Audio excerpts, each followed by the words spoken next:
Hey guys, this is Issues with Toddy One Skip, and I am Toddy One Skip. Welcome back to my channel. Thank you for allowing me to be part of your day. Happy holidays to all. Please like, subscribe, share, engage in the chat. I do, and I so appreciate when you guys do, especially when you give me things to think about.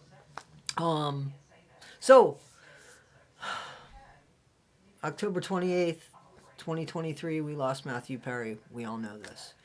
We were kind of hoping that when we got the toxicology reports back that there wouldn't be drugs in his system, and people kept saying, don't let it be drugs that he died from, don't let it be drugs that he died from. He was going to die from drugs unless he was in some sort of accident that had to do with no fault of his own, unless it was something sudden like that. It was going to be drugs. There was not going to be something natural causes for a 54-year-old man. He had done so much damage to his body that if he had a heart attack, it would have been due to his drug use. So I think what everybody was concerned with was there should be no active drug use, as if it was going to take away any kind of dignity, any kind of integrity, or anything away from this man who we adored as an actor, grew to really like and appreciate as a person who shared his life story with us and wanted to help others. Matthew died because he had ketamine. I grew up, it was called Special K. It's a horse tranquilizer. People that take it go into a K-hole. And what that feels like is your brain is very active, but it doesn't make your extremities work at all. It's like being in a dream, knowing you're in a dream and can't wake up. You can't scream for help because you can't make your mouth make those motions to move, and it doesn't come out. But your thinking is alive and awake. It's just everything else is like a year behind. So that's what that feels like. Some people, kind of like that feeling. I can imagine that it would feel soft and gooey for some people. I have felt that way, not through ketamine. It was through another drug that I had, which was prescription, and that was just an adverse reaction for me. And I didn't like taking that, and I haven't taken that. So I do know, I guess, what that feels like from the way ketamine's described. What they've done is they started giving intravenous small doses of this drug while either in the hospital or in a clinic under supervision by anesthesiologists to treat people with depression and other mental or emotional ailments. I didn't know that. The only time I knew that it was used for that was when I heard that Matthew Perry was taking it. However, what they found in his system, they said, can't be from his treatments that were scheduled treatments, that were approved treatments.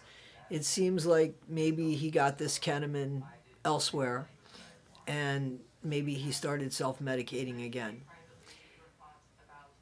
It shouldn't surprise anybody. It shouldn't disappoint anybody. Matthew Perry was a drug addict. He said he was a drug addict.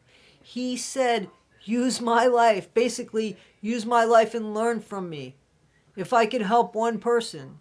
So this is all in that. He didn't fail at anything. He didn't let anybody down. He fought the good fight, and unfortunately, like a lot of people, he lost it. The thing that shocks us when he loses the fight is all the money that he had. He had an endless amount of money to help him get sober. And he had the heart to help him get sober. But somewhere in him, he failed with the willpower to stay sober. He could get sober, but he couldn't maintain his sobriety. That's an addict. You remember how I always talk about the difference between abusers and addicts? That's it. Right there. Right there. So, also, when we think of drug addicts and we let our minds go to severe drug addicts, we see homeless people, we see broken people, we see dirty people. And when I say dirty, I mean physically, like with dirt on them. We see desperate people. Well, Matthew Perry was desperate.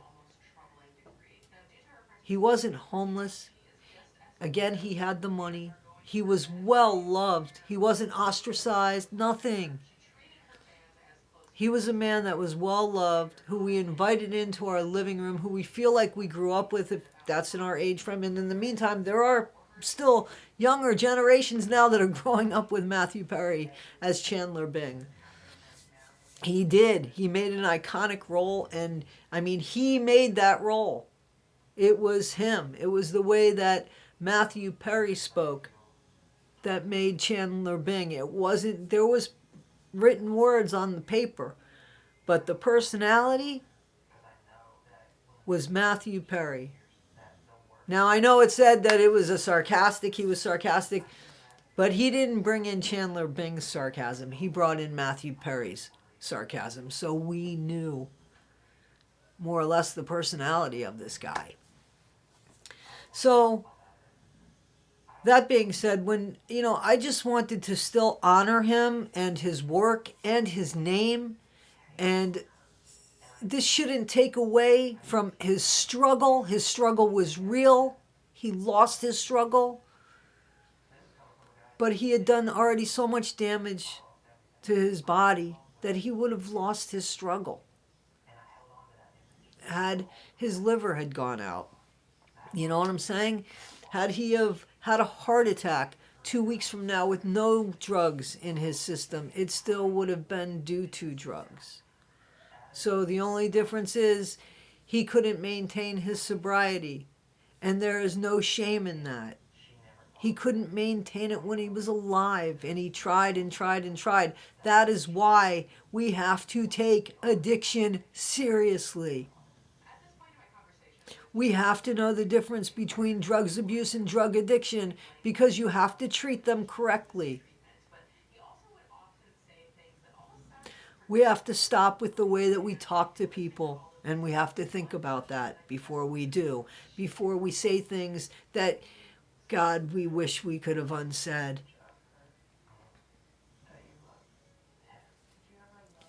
That's me included.